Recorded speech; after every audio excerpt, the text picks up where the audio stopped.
Hello everyone, welcome to my physics one stop destination. কেমন আছো সবাই? আই হোপ তোমরা সবাই ভালো আছো, খুব ভালো করে পড়াশোনা করছো। ক্লাস 12 এ যেরকম ভিডিওসগুলো আসতে থাকছে সেরকম আসতে থাকবে। তো আগের দিনকে আমরা করেছিলাম ডাইপোলের পুরো পেপারটা শেষ করেছিলাম। তো আজকে ডাইপোলের পরে যে জিনিসটা করবো সেটা হচ্ছে এরিয়া ভেক্টর, মানে ক্ষেত্র ভেক্টর, এবং তার সাথে সাথে ফ্লাক্স।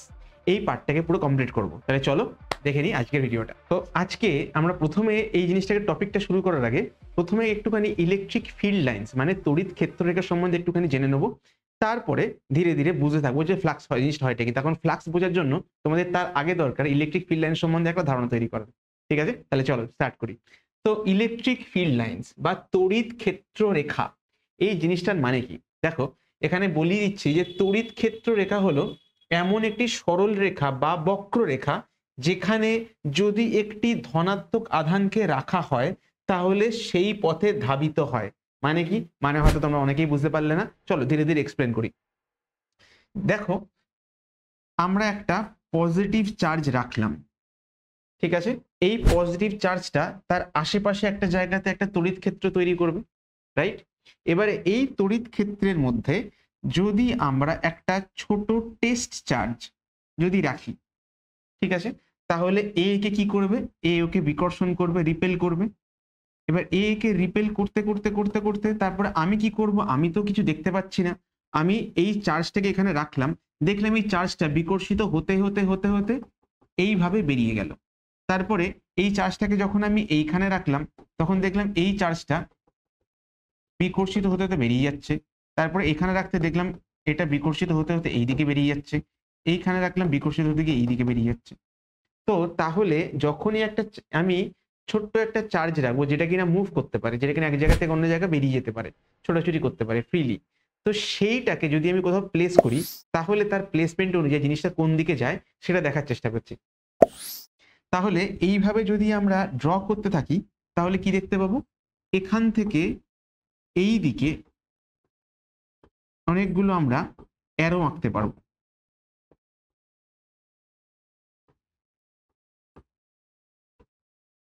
অনেকগুলো অ্যারো আঁকতে পারবো, ঠিক। আচ্ছা, তাহলে এবার যদি এটা যদি পজিটিভ চার্জ হয়ে যদি নেগেটিভ চার্জ তাহলে কি হতো, তাহলে দেখিনি।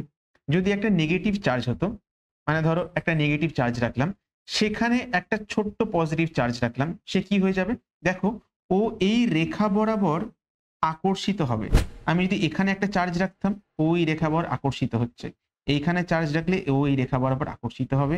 তেমনি সব দিক থেকেই কিন্তু একটা আকর্ষণ করার জন্য পজিটিভ চার্জকে রেখাগুলো চলে আসবে।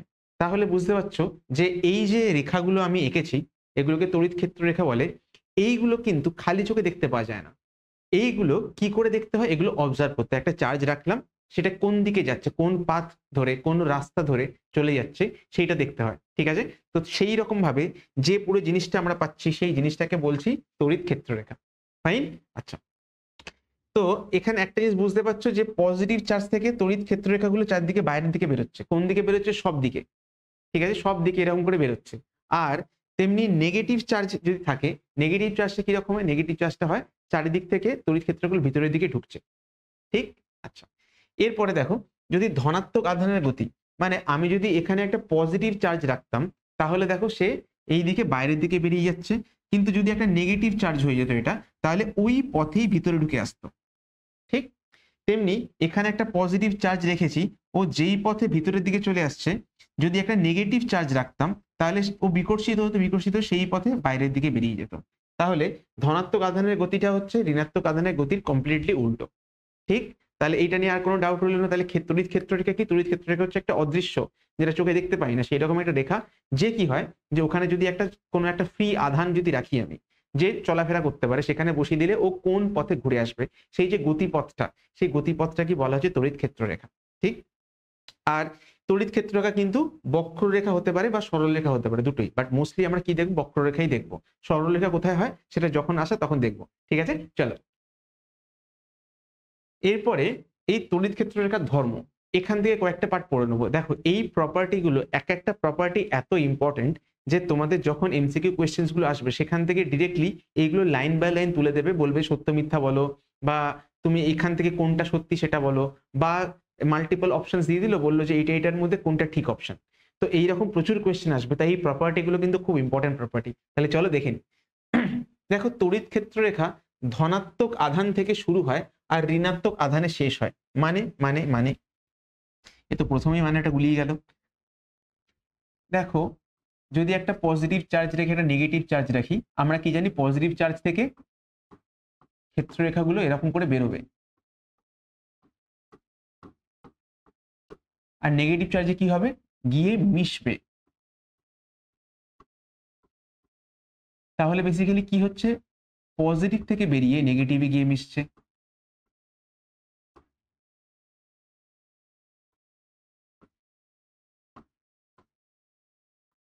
তাই জন্য বুঝতে পারছো যে আমরা কি বলছি। তাই জন্যই বলছি যে পজিটিভ থেকে শুরু হয় আর শেষ করে সবগুলো গিয়ে মিশে হচ্ছে নেগেটিভ চার্জে। ক্লিয়ার? রাইট। তাহলে ফার্স্ট পয়েন্টটা মোটামুটি ক্লিয়ার হয়ে গেল। সেকেন্ড পয়েন্টে কি বলছে, তড়িৎ ক্ষেত্র রেখা বরাবর কোনো বিন্দুতে তড়িৎ ক্ষেত্র রেখার অভিমুখ ওই বিন্দুতে তড়িৎ ক্ষেত্র রেখাতে স্পর্শক বরাবর হয়। এ বাবা, মানে কি বুঝতে পারছি না, চলো দেখি। ধরো আমি এই পয়েন্টে ধরো তিনটে পয়েন্ট আইডেন্টিফাই করলাম, এটা পয়েন্ট এ, এটা পয়েন্ট বি, এটা পয়েন্ট সি। এই তিনটে পয়েন্টই কিন্তু তড়িৎ ক্ষেত্র রেখা বরাবর কাজ করছে, কিন্তু প্রত্যেকটা পয়েন্টে তড়িৎ ক্ষেত্র তার অভিমুখটা কোন দিকে হবে। তোমরা খুব ভালো করে জানো তড়িৎ ক্ষেত্র প্রাবল্য ওটা হচ্ছে একটা ভেক্টর রাশি। তো ভেক্টর রাশি কি হয়, সবসময় একটাই অভিমুখ হয়। একটা জিনিস তোমরা খুব বারবার করে ভুলে যাও, আমি তোমাদেরকে বারবার করে মনে করাই যে স্কেলার রাশি আর ভেক্টর রাশি এটার মধ্যে বেসিক ডিফারেন্সটা কি। তোমরা সবসময় ভাবো যে স্কেলার রাশি মানে হচ্ছে সেই রাশি যার কোনো অভিমুখ নেই। ভুল। স্কেলার রাশি মানে এমন একটি রাশি যার অনেকগুলি অভিমুখ রয়েছে, আর ভেক্টর রাশি হচ্ছে সেই রাশি যার একটাই অভিমুখ রয়েছে। তো যেরকম করে বলে ভদ্রলোকের এক কথা, তাই জন্য ভেক্টর রাশি হচ্ছে সেই ভদ্রলোক যার একটাই অভিমুখ থাকে, আর স্কেলার রাশি অভদ্রলোক, ওর যে কোনো দিকে ডিরেকশন থাকতে পারে, যে কোনো দিকে অভিমুখ থাকতে পারে। রাইট? তাহলে আমি এই পয়েন্টে যদি আমি তড়িৎ ক্ষেত্র প্রাবল্য ভেক্টর রাশির অভিমুখ জানতে চাই, তাহলে সেটা সবসময় কোন দিক বরাবর হবে, স্পর্শক বরাবর হবে। মানে এটা এইদিকে, এটা এইদিকে, এটা এইদিকে, এরকম। এই পয়েন্টে যদি বার করতাম এই দিকে পেতাম, এই পয়েন্টে বার করলে এই দিকে পেতাম, এই পয়েন্টে বার করলে এই দিকে পেতাম। তো যে কোনো দিকেই যখন আমরা তড়িৎ ক্ষেত্র প্রাবল্য তার অভিমুখ বার করতে যাব, সেই অভিমুখটা সবসময় হবে স্পর্শক বরাবর কোনো বিন্দুতে হবে। মানে ওই বক্ররেখার মধ্যে ওই পয়েন্টে যেদিকে স্পর্শক ড্র করতে পারবো সেই দিকে হবে স্পর্শক বা ট্যানজেন্ট। রাইট? ক্লিয়ার? চলো তাহলে পরের পয়েন্টটা দেখিনি। পরের পয়েন্টটা হচ্ছে তড়িৎ ক্ষেত্র রেখা কখনো বদ্ধ বর্তনী গঠন করে না। বদ্ধ বর্তনী মানে কি? বদ্ধ বর্তনী মানে হচ্ছে ধরো কোনো রেখা যদি এই পয়েন্ট থেকে শুরু হয়ে আবার ওই পয়েন্টেই গিয়ে মেশে, তাহলে সেটাকে কি বলা হয়? তাহলে সেটাকে বলা হয় তড়িৎ ক্ষেত্র রেখা। সরি, এটাকে বলা হয় বদ্ধ বর্তনী। তো বদ্ধ বর্তনী। আর এখানে দেখো, এখানে যদি আমি পজিটিভ চার্জ রাখি, এ কি হবে, চারিদিকে শুধু বেরোতেই থাকবে, বেরিয়ে কোথায় শেষ হবে, অসীমে গিয়ে শেষ হবে।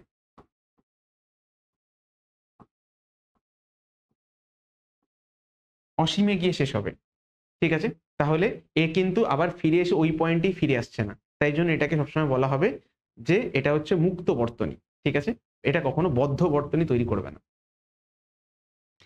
কিন্তু এটা যদি চুম্বক বলরেখা হতো, তাহলে তোমরা জানো যে চুম্বক বলরেখা কি করে, বদ্ধ বর্তনী তৈরি করে। মানে ধরো একটা আমি চুম্বক নিলাম, এটা নর্থ পোল, এটা সাউথ পোল। নর্থ পোল থেকে বলরেখাগুলো বেরিয়ে সাউথ পোলে গিয়ে মিশছে, তার মানে দেখো আলটিমেটলি এখান থেকে বেরিয়ে আবার চুম্বকের মধ্যে ফিরে আসছে। তো এই জন্য চৌম্বক ক্ষেত্ররেখা কিন্তু বদ্ধ বর্তনী তৈরি করে, আর ইলেকট্রিক ফিল্ড লাইন্স বা তড়িৎ ক্ষেত্ররেখা এরা কিন্তু সবসময় কি তৈরি করে, এরা সবসময় কিন্তু মুক্ত বর্তনী তৈরি করে। রাইট? দেখে নি পরেরটা। আধান যত বৃহৎ হয়, আধান থেকে নির্গত বা আগত ক্ষেত্ররেখা তত বেশি হয়। মানে কি? মানে ধরো আমি একটা চার্জ রাখলাম বড় চার্জ, একটা চার্জ রাখলাম ছোট চার্জ। এই চার্জ থেকে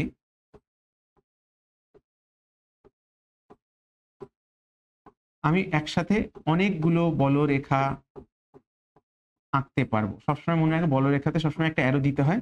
আমি এইভাবে আঁকছি তাড়াতাড়ির মধ্যে, তাই জন্য অ্যারো সবকটা দিয়ে উঠতে পারছি না, কিন্তু অ্যারো হবে। আর এদিকে যদি ছোট চার্জ হয়, ছোট যদি আধান হয়, সেখান থেকে ধরো মনে করো এরকম কয়েকটা এদিক ওদিক করে বেরিয়েছে। ঠিক? তো তার মানে যত ছোট চার্জ তার থেকে বেরোনো আধান তত কম।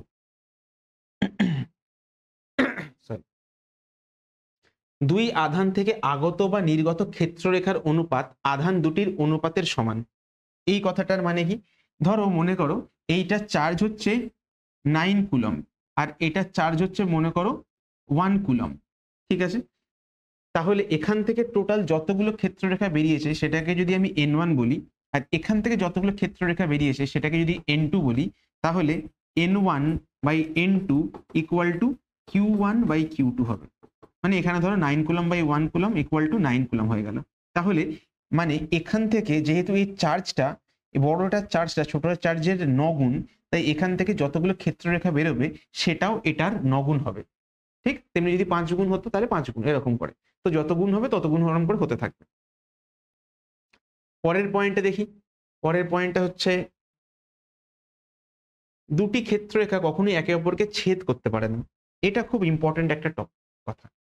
দেখো, ধরে নিলাম যে ছেদ করতে পারে না, সেটা তো বুঝলাম, বাট এটাকে আমি কি করে দেখবো, টেস্ট কি করে করব? প্রথমে ধরে নিচ্ছি যে ছেদ করেছে, তারপরে দেখি ঘটনাটা কি হয়। ধরো এইরকম একটা ক্ষেত্ররেখা, এইরকম একটা ক্ষেত্ররেখা, দুজনে কিন্তু একে অপরকে ছেদ করে ফেলেছে ধরে নিচ্ছি। তাহলে তাহলে এই পয়েন্টে দাঁড়িয়ে এই তড়িৎ ক্ষেত্ররেখা বরাবর ইলেকট্রিক ফিল্ডের তড়িৎ ক্ষেত্র প্রাবল্যের ডিরেকশন হবে এই দিকে। আবার যদি এই পয়েন্ট দিয়ে যেহেতু এই ক্ষেত্ররেখাটাও গেছে, তাহলে সেই লাইনের কথা ভাবলে এই দিকে ক্ষেত্ররেখা হচ্ছে এইটা, এইটাকে E1 এইটাকে E2 বললাম। দেখো আগেও বলেছি ভেক্টর রাশি হচ্ছে ভদ্রলোকের এক কথা। তো ভদ্রলোকের এক কথা মানে হচ্ছে ভেক্টর রাশির একটাই ডিরেকশন হতে পারে। ঠিক, দেখো এই পয়েন্টে তাহলে কতগুলো ডিরেকশন পাচ্ছি, কতগুলো অভিমুখ পাচ্ছি? দুখানা অভিমুখ পাচ্ছি। একটা ভেক্টর রাশি কি দুখানা অভিমুখ হতে পারে? না। তাহলে কি এটা একে অপরকে ছেদ করতে পারে? না। তাহলে বুঝতে পারলে যে কিভাবে এই পুরো ব্যাপারটাকে এক্সপ্লেন করলাম। ঠিক আছে, যে কি হচ্ছে, এটা কখনোই একে অপরকে ছেদ করতে পারে না, কারণ ছেদ যদি করতো তাহলে একটা ভেক্টর রাশির দুটো অভিমুখ হতো, যেটা অসম্ভব। ফাইন, তাহলে এই পার্টটা ক্লিয়ার। তারপরে কি করব? তারপরে করব সুষম তড়িৎ ক্ষেত্রে ক্ষেত্ররেখাগুলি সমান্তরাল সরল রেখা। এটা কি কথা? এটা হচ্ছে, ধরো যদি আমি একটা শীট নিলাম, মানে একটা ধরো পাথ নিলাম, ঠিক আছে, পরিবাহী পাথ বা একটা আহিত পাথ। মনে করো ধরো এটা একটা আহিত পাথ, ঠিক আছে। তো এই পাথ থেকে কি হবে, চারিদিক থেকে কি হবে, ক্ষেত্ররেখাগুলো বেরোবে। কিভাবে বেরোবে? ঠিক আছে, এটা মনে করো একদম সুষমভাবে আহিত, একদম ইউনিফর্মলি চার্জ। তাহলে এখান থেকে ইলেকট্রিক ফিল্ড লাইনগুলো কিভাবে বেরোবে?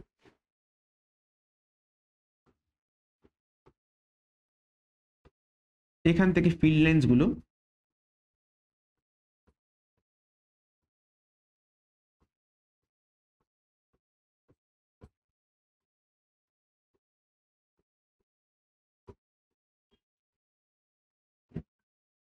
দেখো, ফিল্ড লাইন্স গুলো যে বেরোচ্ছে এরা কিন্তু প্রত্যেকে একে অপরের সাথে সমান্তরাল। তাহলে যদি সুষম একটি তড়িৎ ক্ষেত্র যদি তৈরি হয়, সেখান থেকে যে ক্ষেত্র রেখাগুলো যেগুলো বেরোবে, সেই রেখাগুলো একে অপরের সাথে সবসময় কি হবে, প্যারালাল বা সমান্তরাল হবে। ক্লিয়ার? তারপর কি? তারপর হচ্ছে ধাতব পরিবাহীর মধ্য দিয়ে তড়িৎ ক্ষেত্র প্রাবল্য শূন্য হয় এবং পরিবাহীর উপরে লম্ব। যখনই তড়িৎ ক্ষেত্র, যখনই একটি পরিবাহী, একটি ধাতব পরিবাহী, ধরো এরকম আমি ধাতব পরিবাহী নিয়েছি, এখান থেকে চারিদিকে ধরো এখানে একটা পয়েন্ট চার্জ নিয়েছি আমি, এই পয়েন্ট চার্জ থেকে ক্ষেত্ররেখাগুলো এইভাবে বেরোচ্ছিল, কিন্তু যখনই এখানে আপতিত হবে, যখনই এখানে পড়বে, সবকটাই কি হবে, সবকটাই কিন্তু পারপেন্ডিকুলার হয়ে যাবে, মানে লম্বভাবে আপতিত হবে। এবং এর মধ্যে তাহলে কতগুলো এইভাবে ঢুকছে, অনেকগুলোই ঢুকছে, কিন্তু এর মধ্যে টোটাল তড়িৎ ক্ষেত্র প্রাবল্য কত হবে? Equal to 0। ঠিক, ইকুয়াল টু 0 হবে। আর কি, ধাতব পরিবাহীর মধ্যে দিয়ে তড়িৎ ক্ষেত্রের প্রাবল্য শূন্য হয়, পরিবাহীর লম্ব, এটা অলরেডি ডিসকাস করলাম। দুই আধানের মধ্যে তড়িৎ ক্ষেত্ররেখা তাদের সংযোগকারী সরলরেখার দুই পার্শ্বে প্রতিসমভাবে বিন্যস্ত থাকে। এইটার মানে কি? এইটার মানে বুঝতে গেলে চলো কয়েকটা ডায়াগ্রাম ড্র করি। চলো এইখানেই ড্র করে নিই। যদি ধরো একটা পজিটিভ একটা নেগেটিভ চার্জ হয়, সেটা কি রকম দেখতে লাগবে তখন ক্ষেত্ররেখাগুলো? একটা পজিটিভ একটা নেগেটিভ নিলাম, তারপরে একটা পজিটিভ আর একটা পজিটিভ নিলাম, তারপরে একটা নেগেটিভ নিলাম। চলো দেখি এবার ক্ষেত্ররেখাগুলো দেখতে কিরকম হবে। পজিটিভ নেগেটিভটা মোটামুটি আমরা জানি।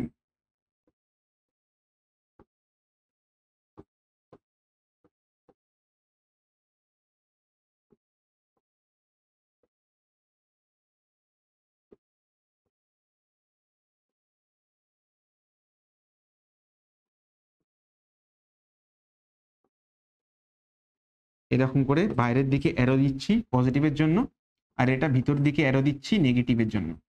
দেখো তাহলে এইখানে কি বলেছে, এইখানে যেটা বলেছে সেটা হচ্ছে যে পরিবাহীর সংযোগকারী সরলরেখার দুই পার্শ্বে প্রতিসমভাবে বিন্যস্ত থাকে। আমি যদি এই সংযোগকারী সরলরেখাটা ড্র করি, দেখো উপরে আর নিচে দুক্ষেত্রে প্রতিসমভাবে সিমেট্রিক্যালি কিন্তু ওরিয়েন্টেশনটা রয়েছে।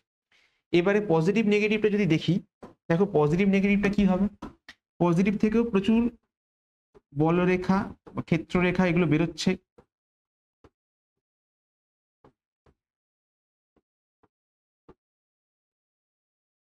এখান থেকেও প্রচুর বেরোচ্ছে, বেরোক। কিন্তু এইখানে এই যে মাঝামাঝি যে জায়গাটা, এই মাঝামাঝি জায়গাতে কিন্তু যদি তড়িৎ ক্ষেত্র যদি আসে, মানে যদি ক্ষেত্র রেখাগুলো যদি আসে, তাহলে দেখো এই জায়গাটাতে কিন্তু একটা কনফ্লিক্ট চলে আসবে, ঝামেলা লেগে যাবে, এর রেখা আর এর রেখার মধ্যে ঝামেলা লেগে যাবে। তাই জন্য এই জায়গাটা, এই পয়েন্টটাকে বলে নিষ্পন্দ বিন্দু, নাল পয়েন্ট। এই পয়েন্টটাকে সবাই সব বলরেখা এড়িয়ে যেতে চাইবে, তাই জন্য এটাকে পাশ কাটিয়ে এইভাবে বেরোচ্ছে।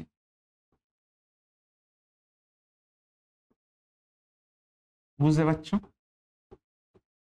তাহলে দেখো আবার যদি আমি একটা লাইন ড্র করি, এই দুটোর কানেক্টিং লাইন, দেখো তার একক্রসে উপর নিচে কিন্তু একটা প্রতিসাম্যতা বজায় থাকছে। সিমিলারলি যদি আমি নেগেটিভ নেগেটিভে করি, নেগেটিভ নেগেটিভটা অনেকটা এর মতনই, কিন্তু একটা ব্যাপার হচ্ছে এখানে বলরেখাগুলো বা ক্ষেত্ররেখাগুলো এইভাবে ঢুকবে।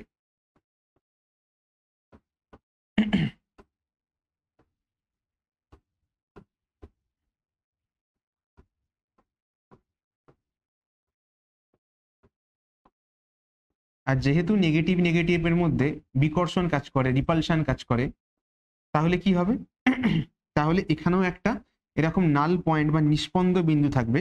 সেই নিষ্পন্দ বিন্দুগুলো, সেখান থেকে কোনো ফিল্ড লাইন বা তড়িৎ ক্ষেত্ররেখা কিছু যাবে না, কিন্তু তবুও দেখবে কি যে এই লাইন বরাবর, সেটা পজিটিভ নেগেটিভ হোক, পজিটিভ পজিটিভ বা নেগেটিভ নেগেটিভ হোক না কেন, এই লাইন বরাবর কিন্তু ওপর নিচে একটা প্রতিসাম্য সবসময় বজায় থাকবে। ক্লিয়ার? আর একটা কি, আর একটা হচ্ছে লাস্ট পয়েন্ট হচ্ছে ধাতব পরিবাহীর ভিতরে তড়িৎ ক্ষেত্র রেখার কোনো অস্তিত্ব নেই। কেন নেই? তার কারণ অলরেডি আগেই বলে দিয়েছি, ধাতব পরিবাহীর ওপর কি হয়, লম্বভাবে ঢোকে এবং লম্বভাবে ঢোকার পর সেগুলো শোষিত হয়ে যায়, মানে ভিতরে ঢুকে যায়। তো তাই জন্য ইলেকট্রিক ফিল্ড ওর ভিতরে আর কোনো অস্তিত্ব পাওয়া যায় না, ওটা কমপ্লিটলি তড়িৎ পরিবাহীর মধ্যে দিয়ে চালিত হয়ে যায়। তো তাই জন্য ওর ভিতরে তড়িৎ ক্ষেত্র প্রাবল্য কি হবে, শূন্য হবে। তারপর কি দেখবো, তারপরে দেখবো ক্ষেত্র ভেক্টর। ক্ষেত্র ভেক্টর, হ্যাঁ ক্ষেত্র ভেক্টর জিনিসটা কি সেটাকে চট করে বলে দিই। ক্ষেত্র ভেক্টরের ডেফিনেশন দেখো আমি কি লিখেছি আমার ভাষাতে, যে কোনো তলের উপরে লম্বভাবে বহির্মুখী অঙ্কিত ভেক্টরকে ক্ষেত্র ভেক্টর বলে। ঠিক আছে? এতদিন আমরা কি জানতাম, এতদিন জানতাম যে ক্ষেত্রফল সেটা তো একটা স্কেলার রাশি হয়, এর তো কোনো অভিমুখী হয় না। কিন্তু যে কোনো স্কেলার রাশি, তার সঙ্গে যদি একটা ইউনিট ভেক্টর বা একক ভেক্টরকে আমি গুণ করে দিই, তখন সেটা কি হয়ে যায়, তখন সেটা একটা ভেক্টর রাশিতে তৈরি হয়ে যায়। মানে ধরো তোমরা আগেও পড়েছিলে যে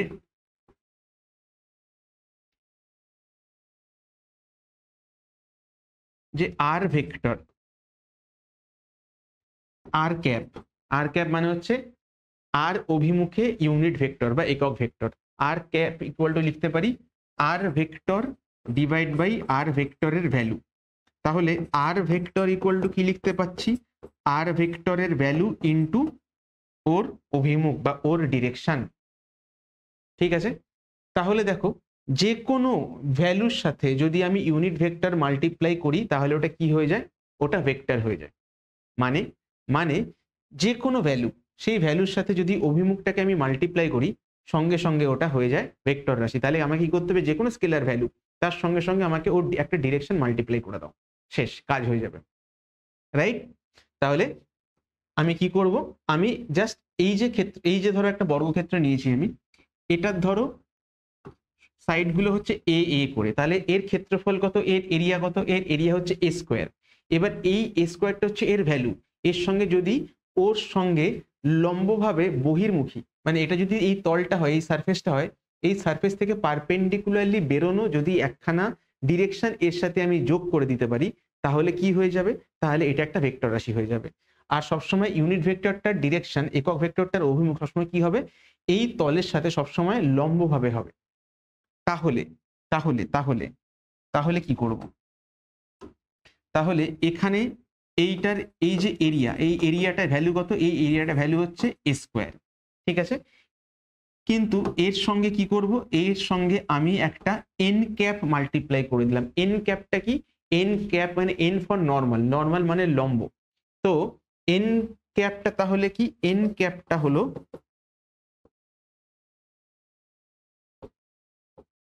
লম্ব একক ভেক্টর বা নর্মাল, নর্মাল মানে পারপেন্ডিকুলার, নর্মাল ইউনিট ভেক্টর। কি করলাম, যে তার সাথে আমি নর্মালটা মাল্টিপ্লাই করে দিলাম, নর্মাল ইউনিট ভেক্টর মাল্টিপ্লাই করে দিলাম। তুমি খুব ভালো করে জানো যে ইউনিট ভেক্টর মাল্টিপ্লাই করলে ভ্যালু চেঞ্জ হয় না, খালি ওর সাথে একটা ডিরেকশন চলে আসে, ওর সাথে একটা অভিমুখ চলে আসে। তাহলে এখানে এটা কি পেলাম আমি, এ স্কোয়ারটা হচ্ছে এর ক্ষেত্রফল আর এর অভিমুখটা হচ্ছে সবসময় বাইরের দিকে। Clear, clear. তাহলে কি পেয়ে গেলাম, তাহলে এটাই পেয়ে গেলাম ইউনিট ভেক্টর। ওকে চলো, এবার এখানে কি, এখানে ধরো এর যদি ব্যাসার্ধ বা রেডিয়াস যদি এ হয়, তাহলে এর এরিয়া ভেক্টর কি হবে, এর এরিয়ার ভ্যালু হচ্ছে পাই এ স্কোয়ার, এটা হচ্ছে এরিয়ার ভ্যালু, তার সাথে এন ক্যাপ মাল্টিপ্লাই করে দিলাম। এন ক্যাপ মাল্টিপ্লাই করলে কোন দিকে যাচ্ছে, বাইরের দিকে যাচ্ছে, ঠিক। তাহলে এর ভ্যালুও পেয়ে গেলাম, এর অভিমুখও পেয়ে গেলাম, অভিমুখ সবসময় তল থেকে বাইরের দিকে সব সময়। এরপরে কি, এটা ধরো একটা স্ফিয়ার, একটা গোলক নিয়েছি আমি, একটু 3D মতন টেক্সচার করে দিলাম যাতে বুঝতে সুবিধা হয়, এটা গোলক। তাহলে কি, এর এরিয়া কত, একটা তুমি জানো যে একটা গোলক বা একটা স্ফিয়ারের সমগ্র তলের ক্ষেত্রফল হয় 4πr²। এর সাথে ইউনিট ভেক্টর মাল্টিপ্লাই করে দেবো, কি পেয়ে যাব, একটা বাইরের দিকে পেয়ে যাব, ঠিক আছে, একটা ভেক্টর পেয়ে যাব। কিন্তু এখানে, এখানে কিন্তু প্রত্যেকটা জায়গাতে ছোট ছোট যদি জায়গা ধরে নিই, প্রত্যেকটা জায়গায় কিন্তু এরিয়া ভেক্টরের ডিরেকশন আলাদা হবে। কেন, দেখো, ধর আমি যদি উপরের দিকের একটা তলকে অনুভব করি, ঠিক আছে, তলটা তো এরকম স্ফিয়ারের মতন, গোলকের মতন, ধরো এইখানটা একটা তল আমি ইমাজিন করছি, তাহলে এখান থেকে এইটা বাইরের দিকে যাচ্ছে। যদি ধরো আমি এইখানে একটা তল অনুভব করি, যদি ইমাজিন করি, তাহলে বাইরের দিকে। যদি আমি এইখানে একটা তলকে যদি আমি ইমাজিন করি, তাহলে সেখান থেকে বাইরের দিকে। যদি আমি এখান থেকে ইমাজিন করি, বাইরের দিকে। যদি আমি সামনে ইমাজিন করি, একদম বাইরের দিকে, জেড অ্যাক্সিস বরাবর। তাহলে যেহেতু তলটা একটা ত্রিমাত্রিক তল, একটা 3D সারফেস, তাই জন্য যে কোনো পয়েন্টে সবসময় কি হবে, আমি বাইরের দিকে আমি ড্র করতে পারবো এরিয়া ভেক্টরের ডিরেকশন, ঠিক আছে, ক্ষেত্র ভেক্টরের অভিমুখ। ক্লিয়ার। এবারে এটা কি, এটা হচ্ছে একটা ঘনক, এটা হচ্ছে একটা কিউব। এর সাইড যদি ধরো এ যদি হয়, তাহলে এর এরিয়া কত, এর এরিয়া হচ্ছে 6a²। 6a² সাথে আমি এন ক্যাপ মাল্টিপ্লাই করে দিলাম, আমার কাজ হয়ে যাবে, হচ্ছে হোক। এবারে ধরো আমি যদি এইটাকে একটা সারফেস মনে করি, মানে একটা সামনের ফেসটাকে সারফেস মনে করি, সেই সামনের ফেস থেকে কি হবে, বাইরের দিকে। এই ফেস থেকে এই বাইরের দিকে, ওপরের ফেস থেকে উপরের দিকে, নিচের ফেস থেকে নিচের দিকে, এই ফেস থেকে ভিতরের দিকে, আর এই ফেস থেকে পিছনের দিকে। তার মানে ক্ষেত্র ভেক্টরটা কি, যেরকম সারফেস আমি দেখবো সেই রকম সারফেসটাকেই তার সঙ্গে আমাকে পারপেন্ডিকুলার ভাবে বা লম্বভাবে আমাকে ডায়াগ্রাম ড্র করতে হবে, রাইট। তাহলে এখানে কতগুলো সারফেস রয়েছে, এখানে 6খানা সারফেস রয়েছে, 6খানা রয়েছে, মুখ রয়েছে। তো এই 6খানা ফেস যদি থাকে, 6খানা ফেস দিক থেকে আমি এরিয়া ভেক্টরে কতগুলো ডিরেকশন পাবো, 6খানা। যদি আমি স্ফিয়ার নিতাম, তাহলে কতগুলো অভিমুখ পেতে পারতাম, অসংখ্য। কারণ প্রত্যেকটা জায়গাতে কি হচ্ছে, যে এরিয়া ভেক্টর গুলোর ডিরেকশন আলাদা হচ্ছে। তোমরা খুব ভালো করে জানো, ডিরেকশন আলাদা হওয়া মানে ভেক্টরটা আলাদা হয়ে যাওয়া, তাদের ভ্যালু যতই সেম হোক না কেন। তারপরেরটা দেখি, তারপরে একটা নিয়েছি, একটা লম্ববৃত্তাকার চোঙ, একটা সিলিন্ডার নিয়েছি। এর কত রকম সারফেস আছে, এর একটা সারফেস এটা, এই সারফেসটা থেকে যদি আমি লম্বভাবে বাইরের দিকে যাই, উপরের দিকে যাব। এই সারফেস থেকে যদি নিচের দিকে যাই লম্বভাবে, তাহলে এদিকে যাব। আর এখানে আমি এই সারফেসটা আবার গোলীয় সারফেস, ঠিক, বাইরের সারফেসটা আবার গোলীয় সারফেস, এটা কিন্তু ফ্ল্যাট সারফেস না। তাই এটা যেহেতু একটা গোলীয় সারফেস, গোলীয় সারফেসে এই স্ফিয়ার বা গোলকে যেরকম দেখেছিলাম, গোলীয় সারফেস থেকে কি হয়, আলাদা জায়গা থেকে আলাদা আলাদা ডিরেকশন হয়। মানে আমি যদি এই চাংটা কেটে নিই বাইরের দিকে, এই চাংটা কেটে নিই, তাহলে এই বাইরের দিকে, আবার যদি মাঝখান থেকে কেটে নিই, মাঝখান থেকে বাইরের দিকে, মানে এই যদি হয় এই পয়েন্ট থেকে এই বাইরের দিকে, এই পয়েন্ট থেকে এই বাইরের দিকে, এই পয়েন্ট থেকে সামনের দিকে, তো সব জায়গা থেকে গোলীয় ক্ষেত্রফলটা এইরকম ভাবে কাজ করবে, রাইট। ফাইন। তাহলে কি পেয়ে গেলাম, তাহলে আমি যে কোনো তলের উপর লম্বভাবে বহির্মুখী অঙ্কিত ভেক্টরকে ক্ষেত্র ভেক্টর বলে। ক্লিয়ার। ফাইন। এরপরে ক্ষেত্র ভেক্টর যদি আমি জেনে গিয়ে থাকি, তারপরে আমরা পড়তে পারবো ফ্লাক্স। হ্যাঁ, যে জিনিসটার জন্য তোমরা বেসিক্যালি ওয়েট করছিলে যে ফ্লাক্স জিনিসটা কি, আমাদের ডাউট হচ্ছে, অনেকটা ক্লিয়ার হচ্ছে পারছে না, বা ভিজুয়ালাইজ করতে পারছি না, বুঝতে পারছি না, দেখতে পাচ্ছি না, ফিল করতে পারছি না, ফ্লাক্স জিনিসটা কি। চলো ফ্লাক্স জিনিসটা দেখে নেবো। ফ্লাক্স মানে হচ্ছে কোনো তলের ওপরে লম্বভাবে আগত বা নির্গত তড়িৎ ক্ষেত্র রেখার সংখ্যাকে তড়িৎ ফ্লাক্স বলে। সংখ্যা আর কি, the number of electric field lines passing perpendicularly to the surface. কোনো তল থেকে পারপেন্ডিকুলার ভাবে কতগুলো ফিল্ড লাইন্স বেরোচ্ছে সেইটাকে বার করতে পারাকে বলা হচ্ছে ফ্লাক্স। তাহলে ফ্লাক্স কি? ফ্লাক্স হচ্ছে একটা সংখ্যা। কিসের সংখ্যা? কিসের সংখ্যা? সংখ্যাটা হচ্ছে তোমার কি যেন বলে, নাম্বার অফ ফিল্ড লাইন্সের, কিসের, ওই তড়িৎ ক্ষেত্র রেখার সংখ্যা। কি করে বার করছি চলো দেখে নিই। ধরো আমি এইখানে একটা চার্জ রেখেছি, একটা ছোট্ট পয়েন্ট চার্জ রেখেছি, যার চার্জ হচ্ছে কিউ। এখান থেকে ক্ষেত্ররেখা ভারকে বেরোবে, প্রচুর বেরোবে। তার সামনে যদি আমি একটা একটা তল অনুভূত যদি করি, ইমাজিন যদি করি, ঠিক আছে, যদি একটা তল আমি অঙ্কন করি, তো সেই তল থেকে কতগুলো ক্ষেত্ররেখা বেরোবে লম্বভাবে, সেটা আমাকে বার করতে হবে। ধরো এখানে যদি 5টা ক্ষেত্ররেখা যদি বেরোচ্ছে, তাহলে এখানে ফ্লাক্স কত হবে? এখানে 5 হবে, রাইট? যদি এখান থেকে n খানা যদি বেরোয়, তাহলে ফ্লাক্স কত হবে? ফ্লাক্স হবে n খানা। ক্লিয়ার? সিম্পল বেসিক জিনিস। তো এরপরে কায়দা হচ্ছে, কাজটা হচ্ছে, যদি আমি এই এরিয়াটাকে যদি আমি বাইরের দিকে করে দিই, তাহলে কি হবে? তার আগে ফ্লাক্সের ফর্মুলাটা বলে দিই যে ফ্লাক্স কি করে বার করতে হয়। ধরো এই পয়েন্ট চার্জ, এই পয়েন্ট চার্জ থেকে এই পয়েন্টের ডিস্টেন্স হচ্ছে r। তাহলে এইখানে ইটা আমি তাহলে বুঝতে পেয়ে যাব, ইটা আমার কাছে ক্লিয়ার। ইলেকট্রিক ফিল্ড বা তড়িৎ ক্ষেত্র প্রাবল্য কি করে বার করতে হয়? তড়িৎ ক্ষেত্র প্রাবল্য বার করার একটাই ফর্মুলা, k/r², পয়েন্ট চার্জের জন্য। ঠিক, তাহলে এই পয়েন্টের জন্য এইখানে তড়িৎ ক্ষেত্র প্রাবল্য কত হবে সেটা আমি জানি। সেটা কোন দিকে? সেটা এই দিকে। ক্ষেত্র প্রাবল্যের ডিরেকশন কোন দিকে? এই দিকে। এবং এর যে এরিয়াটা, এই এরিয়াটা ধরো আমি এই রকম এরিয়াটা নিয়েছি, সারফেসটা এইরকম নিয়েছি, তাহলে এই সারফেসের সঙ্গে লম্বভাবে বেরোচ্ছে, তার মানে কি এই দিকে বেরোচ্ছে, এই সারফেসের সাথে লম্বভাবে বেরোচ্ছে। মানে তুমি যদি এইটার সারফেস ধরো, এখান থেকে তোমার দিকে বেরোচ্ছে, আবার এই সারফেসটা যদি এইরকম ধরি, তাহলে এখান থেকে এই দিকে বেরোচ্ছে, এই সারফেসটা এইরকম ধরলে এখান থেকে বেরোচ্ছে। ঠিক, তাহলে সারফেসটা কি, সারফেসটা যদি এইভাবে রাখি, তাহলে দেখো ফিল্ড লাইন্স গুলো কোন দিকে বেরোচ্ছে? ফিল্ড লাইন্স গুলো এই দিকে বেরোচ্ছে। ঠিক, তাহলে ইলেকট্রিক ফিল্ড লাইন্স, আর এদিকে কি, এদিকে রয়েছে তোমার এরিয়া ভেক্টরের ভ্যালুটা, দুটোই কিন্তু একই দিকে যাচ্ছে। যেহেতু একই দিকে যাচ্ছে, তাহলে কি করব? তাহলে আমরা সিম্পলি কিন্তু প্রোডাক্ট করে দেবো, গুণ করে দেবো। তাহলে লিখবো যে ফ্লাক্স ইকুয়ালস টু ই এ। ইটা কি? এটা হচ্ছে ওই পয়েন্টে দাঁড়িয়ে তড়িৎ ক্ষেত্র প্রাবল্য, আর এটা কি? এটা হচ্ছে area vector. But but but but but কি, যে যদি আমি এই এরিয়াটাকে যদি একটু হালকা কাত করে দিই,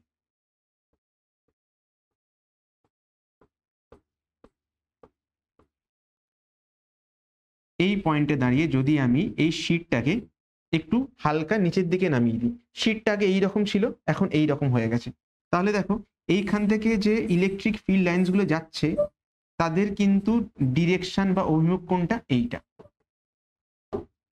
আর যেহেতু সারফেসটাকে আমি হালকা নামিয়ে দিয়েছি, তাহলে তার জন্য এরিয়া ভেক্টরটা ডিরেকশনটা এখন এ হয়ে গেছে। এটা কোন দিকে? নিচের দিকে। আমি যদি এই দিকে করি, ডিরেকশন এই দিকে। আমি যদি এইরকম যদি রাখি, ডিরেকশনটা এই দিকে। ক্লিয়ার হচ্ছে ব্যাপারটা? তাহলে ই এর ডিরেকশন এই দিকে, এরিয়ার ডিরেকশন এই দিকে, তাদের মধ্যে অ্যাঙ্গেল কত? অ্যাঙ্গেল যদি মনে হয় থিটা, তাহলে ইটাকে আমি ভাঙছি দুটো জিনিসে। এইটা হচ্ছে ইটাকে যদি আমি ভাঙি, তাহলে এটা কি হচ্ছে? ই কস থিটা। আর এইদিকে কি পাচ্ছি আমি? এইদিকে পাচ্ছি ই সাইন থিটা। ই সাইন থিটার কোনো কাজ নেই, বাট ই কস থিটা দেখো, ই কস থিটা হচ্ছে এই টোটাল যতগুলো ফিল্ড লাইন্স বেরোচ্ছে, তার মধ্যে যতগুলো এ ভেক্টরের সাথে বেরোচ্ছে। মানে মানে এরিয়া ভেক্টরটা কি? এরিয়া ভেক্টরটা এই দিকে নিচের দিকে কাত করা। তো এখান থেকে যতগুলো ফিল্ড লাইন্স ওই ডিরেকশনে, ওই দিক বরাবর যেগুলো বেরোচ্ছে, সেইগুলো হচ্ছে টোটাল ফ্লাক্স। দেখো ফ্লাক্স আমি বলেই দিয়েছি কি, তোমাকে কি হতে হবে? তোমাকে তড়িৎ ক্ষেত্র রেখার সাথে পারপেন্ডিকুলার হতে হবে। ঠিক আছে, সরি এরিয়া ভেক্টরের সাথে পারপেন্ডিকুলার হতে হবে। এরিয়া ভেক্টরের সাথে আমি যদি এই ফিল্ড লাইন্সগুলোকে কিন্তু গণ্য করতে পারবো না। আমাকে কোনগুলো নিতে হবে, আমাকে এই কাট করে যে এরিয়াটা রাখা তার সাথে নিতে হবে। যদি যেহেতু এটা কাট করে রেখেছি, এর এরিয়া ভেক্টর কোন দিকে, এই দিকে, এর ফিল্ড লাইন কোন দিকে, এই দিকে, তাহলে কি দেখতে পাচ্ছি যে কতটা রেখা মানে কতটা ফিল্ড এই দিকে কাজ করছে ই কস থিটা। তাহলে কি করব, এখন আর ই কে এ দিয়ে মাল্টিপ্লাই করব না, এখন মাল্টিপ্লাই করব ফ্লাক্স ইকুয়ালস টু ই এ কস থিটাকে। বা তুমি এটাকে ঘুরিয়ে এভাবে লিখতে পারো, যেভাবে ইচ্ছা লেখো, কোনো সমস্যা নেই, যে ই কস থিটা ইন্টু এ। তাহলে এটাকে লিখতে পারি ই এ কস থিটা, বা এটাকে আমি ডট প্রোডাক্ট হিসেবে লিখতে পারি, তাই না? আমরা পড়েছি যে এ ডট বি মানে হচ্ছে এবি কস থিটা, তাহলে এবি কস থিটা মানে এ ডট বি। সিমিলারলি তাহলে ই ডট এ পেয়ে গেলাম, রাইট? তাহলে ফ্লাক্স বার করার ফর্মুলা কি? ফ্লাক্স বার করার ফর্মুলা হচ্ছে E dot A. Clear? But এখানেও আরেকটা বাট রয়েছে। বাট সেই বাটটা বলার আগে চলো কয়েকটা প্রবলেম করে দেখি। ধরো এরকম এই জায়গাতে একটা ইয়ে রয়েছে, প্লেট রয়েছে, ঠিক আছে? প্লেটটা কোন দিক বরাবর রয়েছে? প্লেটটা হচ্ছে এক্স জেড তল বরাবর রয়েছে, এক্স জেড তল। এক্স জেড তল মানে এইরকম ভাবে, ঠিক এইভাবে যদি রাখা থাকে, এটা এক্স অক্ষ, এটা জেড অক্ষ। এবার এটাও ধরো ওয়াই অক্ষ, ওয়াই অক্ষ এখানে কোনো কাজ করছে না। যদি এখান থেকে এরকম ওপরে বা নিচে, এরকম ওপরে এবং কিছু নিচে, প্লেটের উপরে বা প্লেট বা চাকতি যাই বলো না কেন, তার উপর দিয়ে আর নিচের দিক দিয়ে বেশ কিছু এরকম ফিল্ড লাইন্স পাস করছে, তাহলে তাহলে এখানে ফ্লাক্স কত হবে? ঠিক একটা জিনিস দেখো, যে এই যে তলটা, এই তলটার অভিমুখ কোন দিকে? উপরের দিকে, ওয়াই অ্যাক্সিস বরাবর। এর তাহলে এরিয়া ভেক্টর বা ক্ষেত্র ভেক্টর কোন দিকে কাজ করছে? উপরের দিকে। আর ইলেকট্রিক ফিল্ড কাজ করছে বাঁ দিকে। এদের মধ্যে অ্যাঙ্গেল কত? 90 ডিগ্রি। তাহলে ফ্লাক্সের জায়গাতে স্যার কি লিখবো? ফ্লাক্সের জায়গাতে লিখবো ই এ কস 90। কস 90 মানে কি? কস 90 মানে 0, তাহলে ফ্লাক্স কত হচ্ছে? 0। সিমিলারলি তলা দিয়েও যাচ্ছে, তলা দিয়ে কি যাচ্ছে? তলা দিয়ে যাচ্ছে এরিয়া ভেক্টরটা নিচের দিকে, আর ইলেকট্রিক ফিল্ডটা যাচ্ছে পাশ দিয়ে, এখানেও হচ্ছে 90 ডিগ্রি। তাহলে এখানেও উপরেরটাকে যদি আমি φ1 ধরি, নিচেরটাকে যদি φ2 ধরি, বোধ ক্ষেত্রে কি দেখতে পাচ্ছি? দুটো যে তল রয়েছে দুটোর মধ্যে টোটাল ফ্লাক্স কত? 0। ঠিক, তার কারণটা কি? তার কারণটা হচ্ছে এখানে কোনো ফ্লাক্স কাট করছে না। মানে ধর এইটা যদি প্লেট যদি রাখি, এই প্লেটের উপর দিয়ে যদি ইয়ে বেরিয়ে যায়, ফ্লাক্স গুলো যদি, ফিল্ড লাইন্স গুলো যদি বেরিয়ে যায়, তাহলে সেটা কি একে টাচ করছে বা একে কি কাট করছে? এর মধ্যে কি ছেদ করছে? না, উপর দিয়ে বেরিয়ে যাচ্ছে। মানে সিম্পলি ধরো যে একটা ফ্যান চলছে, সেই ফ্যানের সামনে তুমি এই প্লেটটাকে যদি তুমি সোজা করে দাঁড়াও, এই প্লেটের গায়ে কতটা হাওয়া গার্ড হচ্ছে? কিচ্ছু গার্ড হচ্ছে না, তার কারণ বাকি হাওয়াটা উপরের দিকে, কিছু হাওয়া নিচের দিকে বেরিয়ে যাচ্ছে। তাই জন্য তাই জন্য তাহলে এখানে ফ্লাক্স কতটা কাট করছে, ফ্লাক্স কতটা, হাওয়া কতটা বাধা পাচ্ছে? 0। তাই জন্য এর মধ্যে থেকে যদি এটা যদি একটা হলো হতো, যদি খালি হতো, তাহলে এই ফ্রেমটার মধ্যে দিয়ে কতটা হাওয়া পাস করতো? 0। এক্স্যাক্টলি সিমিলার ভাবে, যেহেতু এইটার মধ্যে কোনো ফ্লাক্স কাটই করছে না, উপরে দিয়ে নিচে দিয়ে বেরিয়ে যাচ্ছে, ছেদ করছে না, তাই জন্য আমি বলবো যে এইখানটাতে নেট ফ্লাক্স 0।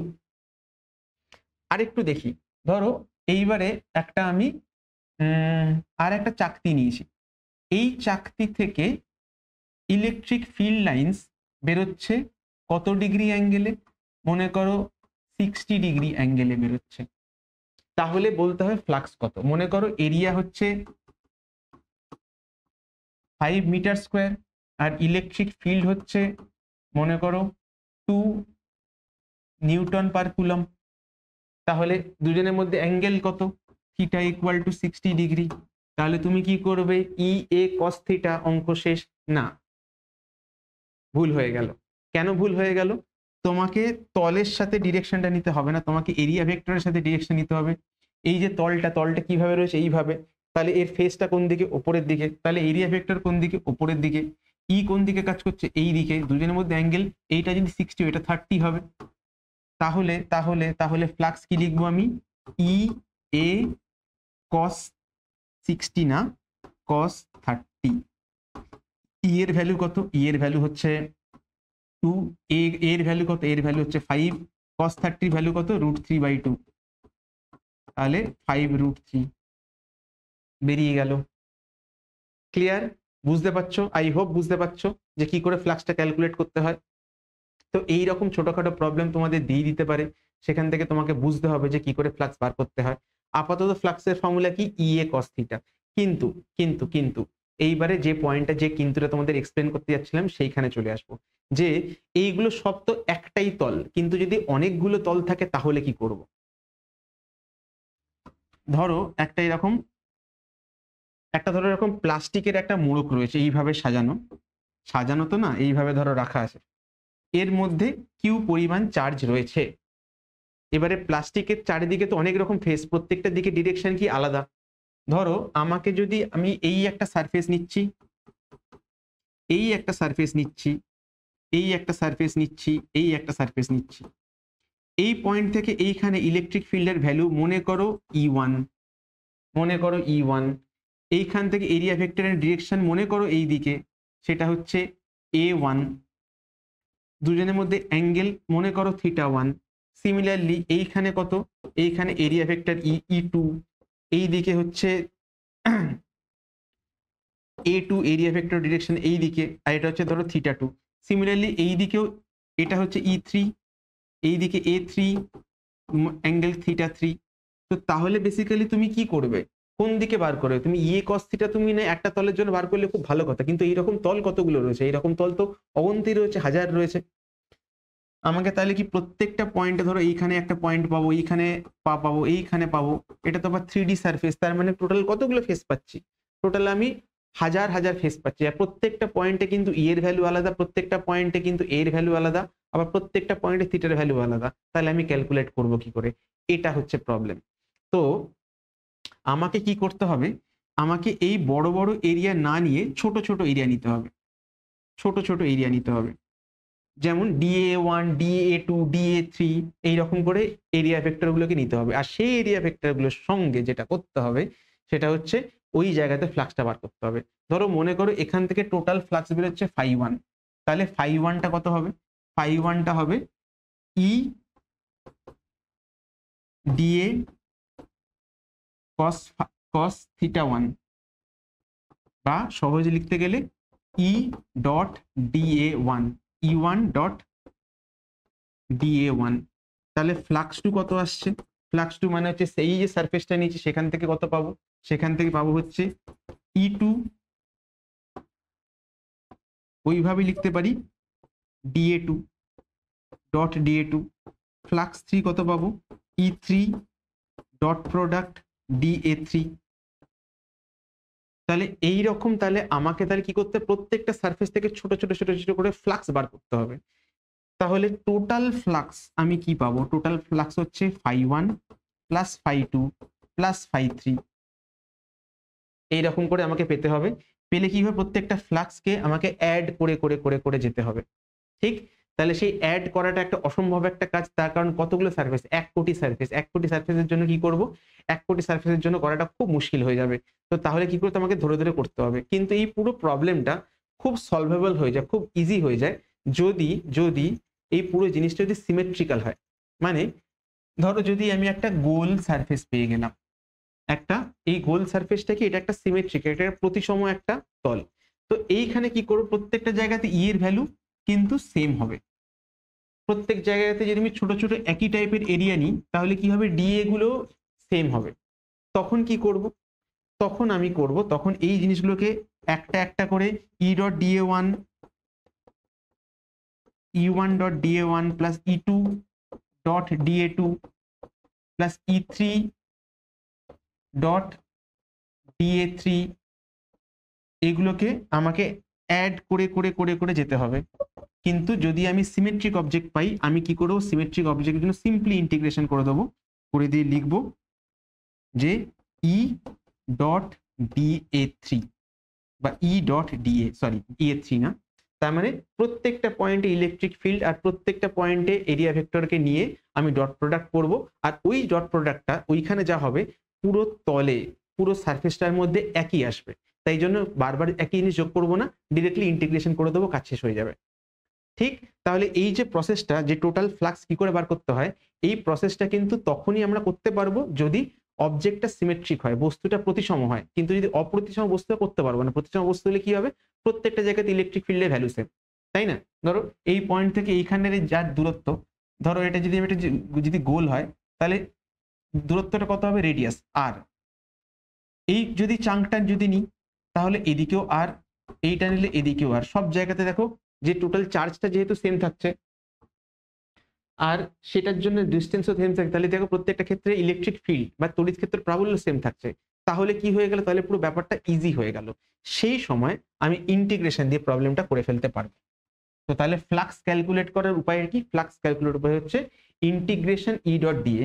এবার এখানে যেহেতু আমাকে একটা ক্লোজ ইন্টিগ্রেশন করতে হবে, কারণ একটা বদ্ধ তলের মধ্যে ইন্টিগ্রেশন করছি, এরকম তো না খালি তল, পুরো জিনিসটা একটা বদ্ধভাবে থাকবে। সেই বদ্ধ তলের উপরে আমাকে একটা, এই তাই জন্য পুরো ক্লোজড জিনিসটা বোঝার জন্য, ঠিক আছে, আবদ্ধ বোঝার জন্য, ক্লোজড বোঝানোর জন্য আমাকে একটা সার্কেল আঁকতে হয়। কারণ সার্কেল সাইনটা মানে হচ্ছে যেটা শুরু হয়ে শেষ হয়েছে। আর তার থেকেও যদি ভালো হয়, তলাতে যদি একটা ছোট্ট করে এস লিখে দাও, এস মানে হচ্ছে সারফেস ইন্টিগ্রেশন, মানে সারফেসের উপরে, যে কোনো একটা সারফেস বা তলের উপরে আমি ক্লোজড ইন্টিগ্রেশন করছি। যে কোনো তল নিলাম, তল নিয়ে শুরু করলাম, সেই তলটার শুরু থেকে শেষ অবধি পুরোটাকে আমি কি করলাম, ইন্টিগ্রেশন করলাম। এই ইন্টিগ্রেশন পদ্ধতিটাকে বলে হচ্ছে সারফেস ইন্টিগ্রেশন, আর তাও কি ক্লোজড। ক্লিয়ার? তো তাহলে ফ্লাক্সের ফ্লাক্সের ফর্মুলা তাহলে কি পেয়ে যাচ্ছি, ইন্টিগ্রেশন ই ডট ডিএ। তাহলে এটা গেল আমাদের ফ্লাক্সের ফর্মুলা। ঠিক, তো ফ্লাক্স নিয়ে যা যা কিছু বলার ছিল কয়েকটা নিউমেরিক্যালে তোমাদের দেখালাম, তো সেটা এই ভিডিওর মধ্যে দেখানো হয়ে গেল। নেক্সট দিন কি করব, নেক্সট ভিডিওটা, সেই ভিডিওটা এই টপিকের উপরে লাস্ট ভিডিও হবে। সেটাকে কি দেখবো, সেটাতে আমরা গস থিওরেম করব। যে আমরা এখানে দেখলাম যে কি কষ্ট করে আমরা ফ্লাক্স বার করছি, আর গস থিওরেম দিয়ে জাস্ট দেখবো যে কি সহজভাবে হয়ে যায়। নেক্সট দিনকে গস থিওরেম আলোচনা করব, গস থিওরেমের সঙ্গে সঙ্গে আলোচনা করব গস থিওরেম বিভিন্ন রকমের অ্যাপ্লিকেশনস। গস থিওরেম টোটাল 4টে অ্যাপ্লিকেশনস হয়, 4টে কেস হয়, সেই 4টে কেস থেকে মাল্টিপল কোয়েশ্চেন্স আসতে পারে। তো সেই কেসটা একদম ডিটেলে পড়ে নেবো। তাহলে ততদিন পড়াশোনা করতে থাকো, দেখা হচ্ছে পরের ভিডিওতে। কিপ এমিং, কিপ স্মাইলিং, আর ততদিন আমি বলছি বাই বাই।